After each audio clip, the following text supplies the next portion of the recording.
Kana na hali inayoendelea huko Venezuela, China imetuma mjumbe wake maalum.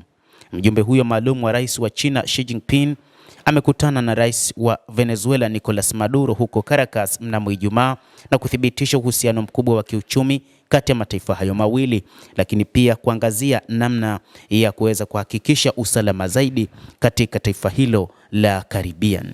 Mkutano katika jumba la Miraflores siku ya Ijumaa unakuja wakati Venezuela inakabiliwa na mvutano unaoongezeka na Washington. Qiu Shaoqi, mwakilishi maalum wa masuala ya Amerika Kusini na Caribbean, aliongoza ujumbe wa China ambao ulijumuisha balozi wa China nchini Venezuela Lan Hu na maafisa wengine wakuu. Anasema, nina furaha sana kuwasalimu. Asanteni na kumshukuru Rais Xi Jinping kwa udugu wake na ujumbe wake kama kiongozi thabiti wa ulimwengu, Maduro alisema katika mkutano huo pamoja na waziri wa mafuta na makamu wa rais Delcy Rodriguez.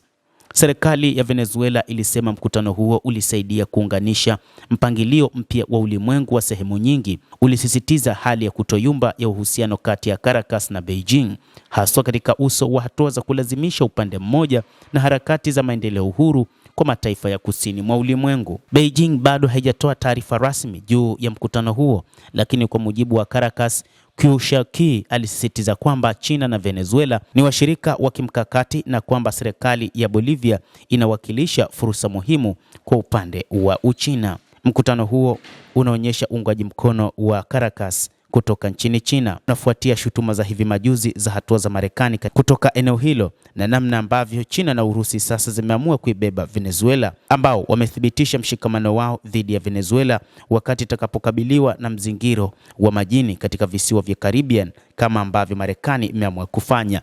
Marekani imehalalisha mashambulizi yake ya kijeshi dhidi ya meli zinazodaiwa kusafirisha dawa za kulevya na kuzingirwa kwa meli za mafuta za Venezuela kama sehemu ya kampeni ya kusambaratisha kile inachokitaja kama Cartel de los Sols, kwa madai kuwa ina uhusiano wa serikali ya Maduro, tuhuma ambazo Caracas inakanusha vikali.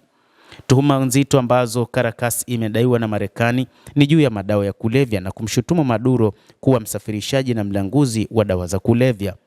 Maduro amesema yuko tayari kufanya mazungumzo na utawala wa Trump kuhusu ulanguzi wa dawa za kulevya na hata akiba ya mafuta Venezuela, lakini aliweka msimamo thabiti dhidi ya kile Caracas ilichoelezea kama majaribio ya unyang'anyi. Serikali ya Marekani inajua, kwa sababu tumewaambia wengi wa wasemaji wao kwamba kama wanataka kujadili kwa uzito makubaliano ya kupambana na biashara ya madawa ya kulevya, tuko tayari, alisema katika mahojiano yaliyotolewa mnamo Alhamisi ya wiki hii.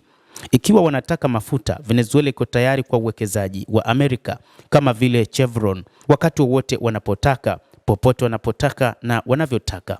Sisi tupo tayari kwa uwekezaji, lakini si wizi unaofanywa na Marekani kupitia Rais Donald Trump. Ni kauli iliyotolewa na Maduro wakati akizungumzia namna ambavyo serikali yake haipo tayari kuibiwa rasilimali zake na namna yoyote ile ambayo serikali ya rais wa Marekani Donald Trump inataka kufanya dhidi ya Venezuela.